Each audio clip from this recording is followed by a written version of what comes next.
Fresh news की सारी खबरें आप तक। भीमराव अंबेडकर की जयंती के उपलक्ष्य में पुष्प विहार में बच्चों को विधायक ने बांटे बुक्स, मेडल और सर्टिफिकेट। संविधान के रचयिता डॉक्टर भीमराव अंबेडकर जयंती 14 अप्रैल को मनाई जाती है।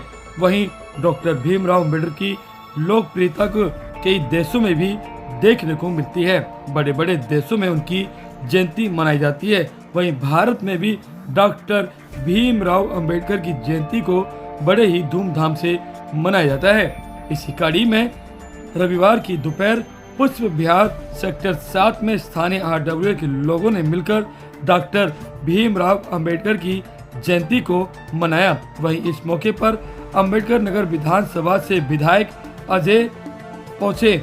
उन्होंने बच्चों को बुक्स और मेडल और सर्टिफिकेट देकर उनका मनोबल बढ़ाया। आपको बता दें कि अंबेडकर जयंती के उपलक्ष्य में स्थानीय RW और वहां के लोगों ने राइटिंग कंपटीशन जैसे कार्यक्रम रखे गए, जिनमें बच्चों ने बढ़ चढ़कर हिस्सा लिया और जिन बच्चों की सबसे सुंदर राइटिंग थी उनको मेडल, सर्टिफिकेट और बुक देकर उनका मनोबल बढ़ाया गया।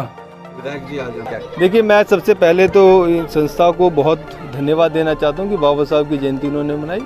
सबसे पहले तो इस जयंती का मनाने के तात्पर्य है कि बाबा साहब की विचारधाराओं को जाना जाए। बाबा साहब ने इस देश को जो संविधान दिया है, जो भारत के संविधान में लिखा है, हम भारत के लोग इस देश को प्रभुता संपन्न, समाजवादी, धर्मनिरपेक्ष, कूटनिरपेक्ष गणराज्य घोषित करके यहाँ पे सभी को समानता का अधिकार प्रदान करते हैं। ये एक मैसेज है, क्योंकि देश के अंदर आज सबसे बड़ी चीज़ है कि भारत का संविधान का सम्मान हो और संविधान के अनुसार पूरा देश चले। तो बाबा साहब एक विचारधारा है। बाबा साहब एक ऐसी विचारधारा है जिसमें सभी धर्म के, सभी जाति के, सभी जलवायु के, सभी प्रांतों के अधिकारों की रक्षा का उन्होंने जो भारत को संविधान दिया, बहुत ही विशाल और बहुत ही महत्वपूर्ण है।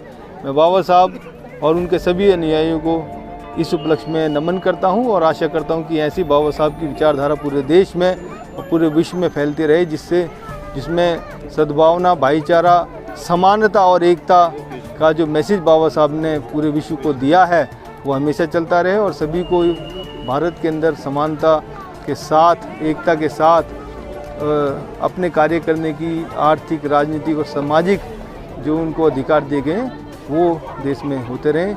ये हमारे लिए हर्ष और गौरव की बात है कि प्रधानमंत्री जी ने आह्वान किया और इच्छा जताई कि डॉक्टर BR अम्बेडकर भारत रत्न, जो इस देश के संविधान के निर्माता हैं, महामानव हैं, जिनको सिर्फ देश ही नहीं पूरी दुनिया में मनाया जा रहा है। शिकागो, ऑस्ट्रेलिया और अमेरिका, लंदन, सब जगह उनकी जयंती मनाई जा रही है धूमधाम से।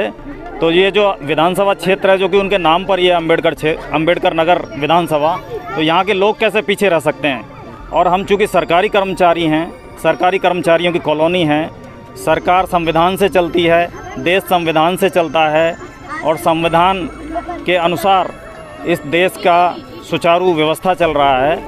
तो ऐसे व्यक्ति जिन्होंने राष्ट्र निर्माण में इतना अहम योगदान दिया, महिलाओं को समानता का अधिकार दिया, प्रॉब्लम ऑफ रुपी की थीसिस के आधार पर रिजर्व बैंक ऑफ इंडिया की स्थापना हुई, जिससे देश की अर्थव्यवस्था चल रही है। उसके अलावा नदियों को जोड़ने का जो आज इंटरलिंकिंग ऑफ रिवर्स चल रहा है, उसके ऊपर उनका थीसिस रहा। बांधों को बनाकर नदियों को जोड़ने का, समान जल का वितरण, जिससे सभी को सिंचाई की सुविधा उपलब्ध हो, पीने का पानी उपलब्ध हो और कहीं सूखे से या बाढ़ से कोई ऐसी आपदा ना आए। इन सब की दूरदृष्टि को देखते हुए उन्होंने जो किया, उसके लिए उनका अतुलनीय योगदान है। ये बहुत अच्छा प्रोग्राम है। जो टीम है RW की, उसने ये सोच के बहुत ऑर्गेनाइज प्रोग्राम किया है, अच्छा प्रोग्राम किया है और बच्चों को सबको एक अम्बेडकर के ऊपर जागरूक किया है। क्योंकि अम्बेडकर एक ऐसी शख्सियत है जिसको अब तक एक स्पेशल वर्ग में बांटा गया था, लेकिन अम्बेडकर के बारे में देखते हैं तो स्पेशल वर्ग का आदमी नहीं है। वो विराट व्यक्तित्व है, सबके लिए उसने काम किया है। जैसे हिंदुओं के बारे में पूरी महिलाओं के उत्थान में सबसे बड़ी भूमिका है। तो महिलाओं को अधिकार दिलाना और महिलाओं को वोट देने का अधिकार, ये हमारे संविधान में तुरंत लागू हो गया। जैसे हमारा देश आज़ाद हुआ और संविधान जैसे लागू हुआ, हमारा वोट देने का अधिकार सबको मिल गया।